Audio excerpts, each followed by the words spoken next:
We had just come off the throes of the recessions, really still deep in it, still feeling all the effects of that, and felt that we needed to do something as a community. And so the people that were on the chamber and other people in town said, we got to do something about this. And so that's what started this whole idea rolling. We need to create some jobs in this community, to create and build a community so that it would attract businesses to come. And so we felt we could create something positive here to get people behind it and get them charged up and get them fired up about trying to create these 3,000 jobs in the span of 5 years. I think, somewhere in 2008, 2009, as we were looking at revamping the chamber, that we needed to do, get out there and raise some money. We needed to change the way we were doing things at the chamber. We had not been big on economic development. Everybody's fat, dumb, and happy for a long time. We were wondering what the next step for Pensacola was going to be, and more importantly, how we were going to get there, what we needed to do. Well, the Chamber of Commerce at that time doing economic development, it had a good focus of what they sort of wanted to accomplish, but it wasn't all pulled together. So a big first step in that was to take a look at what is our strategic plan as it relates to economic development. And I know we began to reach out, and we actually brought in a consultant to really kind of help us take a look at that and really develop that strategic plan for for moving the organization forward in a kind of in our key focus areas where we thought we could excel the best. So we started Vision 2015 with that goal, and when we went out and solicited people, it was, if we bring 3,000 jobs to this area, what will it do for you?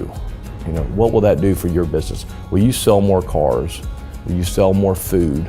Will you sell more hardware? And that's how we hit every business we went to. Gulf Power, are you going to put more power out there on the poles? And everybody we hit, we did the same theme. And if we don't do that, there were some we went to. I guess I'm safe to say this because we're already past the 2015. They can't check me on now. But I said, if we don't do it, you don't have to pay. Pay every year. And if you see that your business is not increasing by what we promised, you don't have to fulfill the rest of your pledge. I'm only saying that now that we're past 2015. Nobody can renege on their pledges. Well, we stepped back and we said, okay, where can our community differentiate itself as compared to other communities? And that's really where our target industry sectors kind of began to evolve. We identified aviation as an opportunity for growth. We identified basically back office and financial services as a target industry.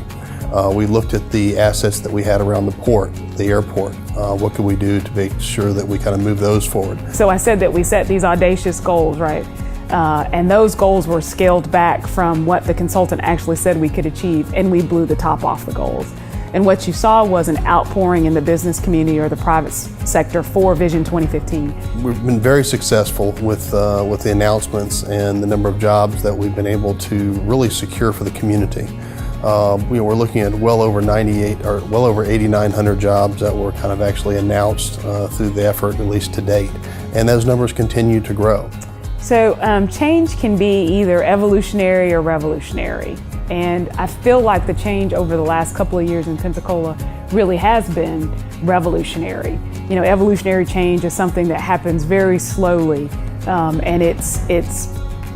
revolutionary change is that change where you see something just happen overnight that sets a new path forward. And the changes in Pensacola has been astounding.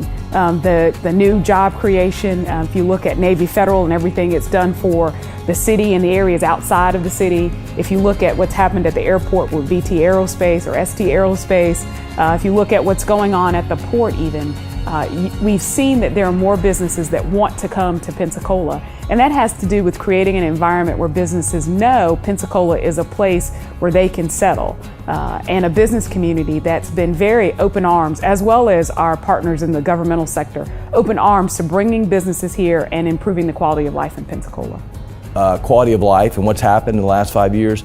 You got Maritime Park, you got thousands of people being down there, you got gallery nights happening if you want to go there, you've got cultural tourism, you've got shows and plays and art. A lot of it's been here, but a lot of it's being enhanced now with everything going on and the people coming downtown and housing, and it's just a great place to live. I mean, it's just totally a real place. It's not made up. It's not things that we've had to build history.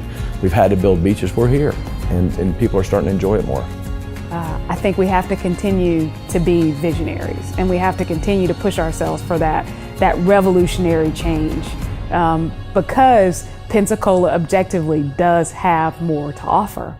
And we can't let our recent successes suggest to us that that's the bar. We have to believe that there is much more that we can do, and we have to stretch ourselves beyond what we think we can do to get to what we really can achieve.